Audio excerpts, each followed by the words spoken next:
आमदार doctor Vijaykumar Gavit. Doctor Vijaykumar Krishnarao Gavit यांचा जन्म 15 ऑगस्ट 1955ला झाला. लोभानी तालुका तळोजा जिल्हा नंदुरबार येथे झाला. डॉक्टर विजयकुमार कृष्णराव गावित यांचा 15 ऑगस्ट 1955ला लोभानी तालुका तळोजा जिल्हा नंदुरबार येथे जन्म झाला.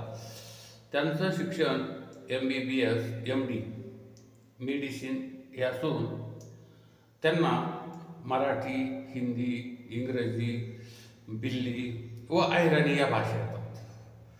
ते विवाहित असून त्यांच्या पत्नी श्रीमती कुमुदिनी आहेत. त्यांना एकूण 2 मुली आहेत.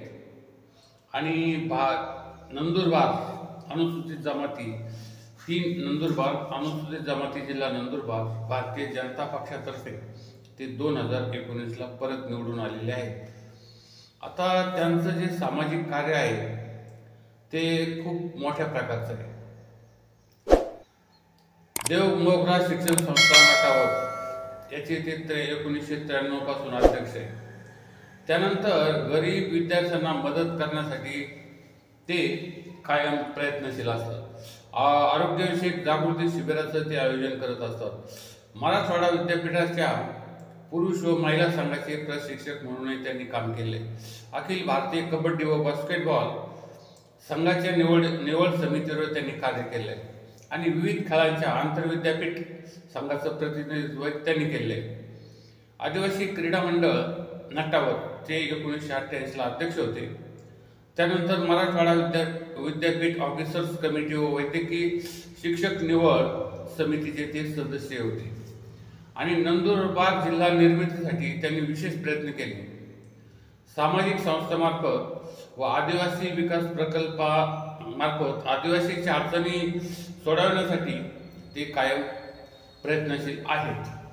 नंदुरबार जिल्हा संकुल क्रीडा संकुल निर्माण करून त्यांनी खेळाडूंना प्रोत्साहन दिलं. डॉक्टर बाबासाहेब आंबेडकर वैद्यकीय विद्यार्थी संघटनेचे ते 1985 पासून सल्लागार आहेत. त्यानंतर आदिवासी विकास संघटनेचे ते सल्लागार आहेत. मागासवर्गीय डॉक्टर संघटनेचे 1985 पासून ते उपाध्यक्ष आहेत औरंगाबादच्या. त्यानंतर 1999 ते 2014 पर्यंत राष्ट्रवादी काँग्रेस पक्षाचं कार्य त्यांनी केलं. आणि त्यानंतर मार्च 2014 पासून भारतीय जनता पक्षाचं ते कार्य करीत आहे.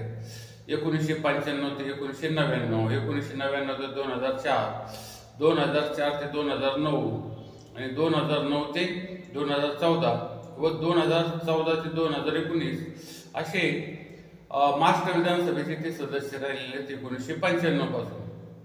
आणि मार्च 97 ते 99 मध्ये जुलै 99 पर्यंत सार्वजनिक आरोग्य व वैद्यकीय शिक्षण व औषध द्रव्य आणि कुटुंब कल्याण खात्याचे राज्यमंत्री म्हणून त्यांनी काम केलं.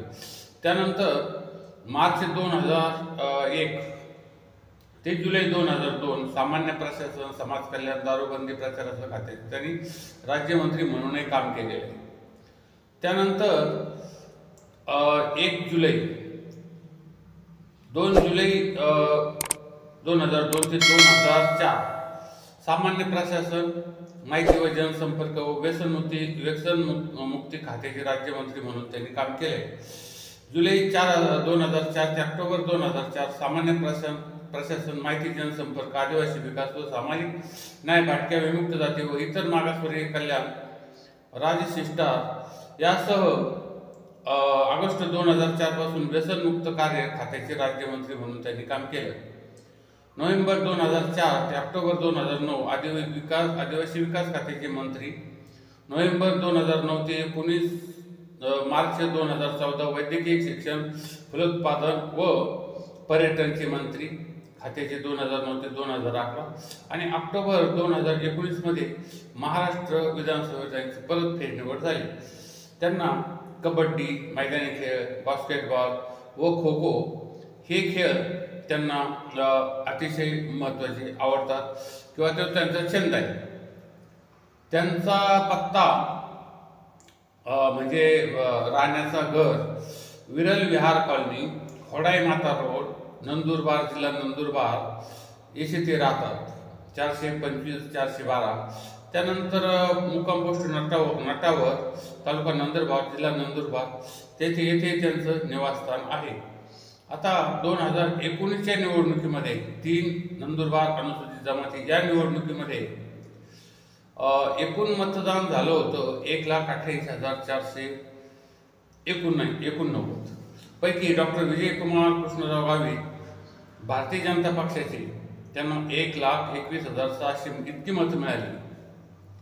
आणि मग जे उदयसिंग पडवी होते राष्ट्रीय काँग्रेसचे भारतीय, त्यांना 51,209 इतकी मतं मिळाली.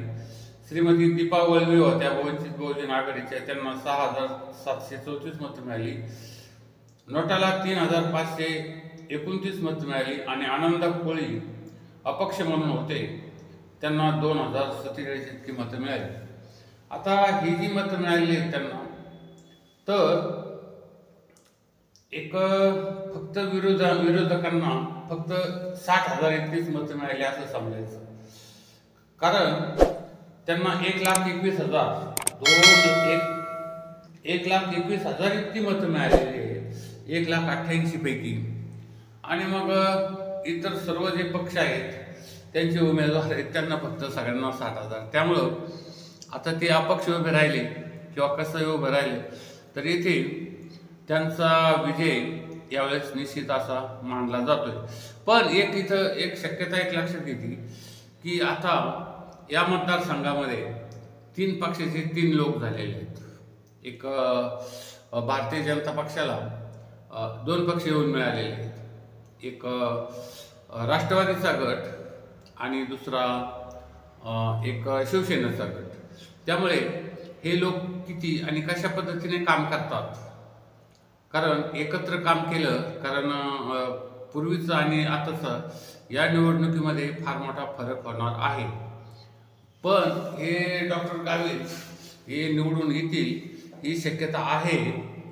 पण तरीही काही ही अटीतटीची निवडणूक होण्याची शक्यता नाकारता येत नाही. आता प्रत्यक्ष निवडणूक होईल, तिकीट मिळेल, त्यावरून आपल्याला हे समजू शकेल. कारण ते बरेच काळापासून या मतदारसंघावर त्यांचं वर्चस्व आहे.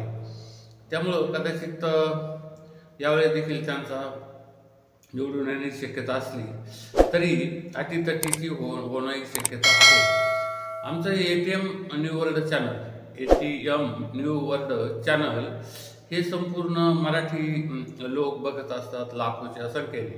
आपण या चॅनलला जास्तीत जास्त सबस्क्राईब करा, शेअर करा आणि परत या उमेदवाराविषयी, या मतदारसंघाविषयी, तुमच्या एकंदरीत झालेल्या विकासाविषयी कॉमेंट करा. आणि हे उमेदवार परत निवडून येतील किंवा नाही येतील या संदर्भामध्ये करा. किती मतांनी निवडून येतील, जास्त मतदान किती होईल, हे सगळं यावेळेस आपण व्यवस्थितरित्या कॉमेंट करून सांगा. आणि आमच्या चॅनलला सबस्क्राईब करायला विसरू नका.